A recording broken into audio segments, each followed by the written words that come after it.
¿Qué tal amigos de Real Productions? Hoy nos encontramos en un nuevo reto de cuarentena. Este es el reto de la fogata. Chessy, cuéntanos el procedimiento. ¿Qué tal amigos de Production? Bienvenidos. Este reto consiste en armar una fogata lo más tradicional posible. El que lo consiga será el ganador. ¿Listo por otra derrota? Jeje, suéñalo. Para armar mi fogata utilizaré los siguientes elementos: leña, fósforos, aceite viejo y papel toalla. Mi táctica será enrollar el papel toalla, untarle aceite, encenderlo y colocarlo entre las leñas para así que el aceite sea el detonante para encender mi fogata. Yo sé que mi táctica Manuel no se lo espera. ¿Qué tal amigos de Real Productions? Tal vez ya hayan visto el video de Chessy y sé que se está imaginando algo muy práctico como usar papel, ya que en la casa, bueno, pues ha tenido muchas experiencias con el papel y el fuego.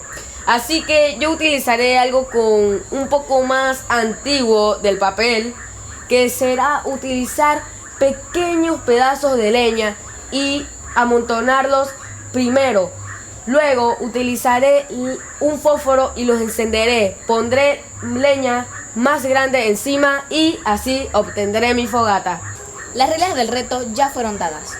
Manuel, ¿estás listo? Sí, estoy listo. El reto ha comenzado.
Si les gustó este video, denle like, suscríbanse y toquen la campanita para que cada vez que subamos un nuevo video les llegue la notificación.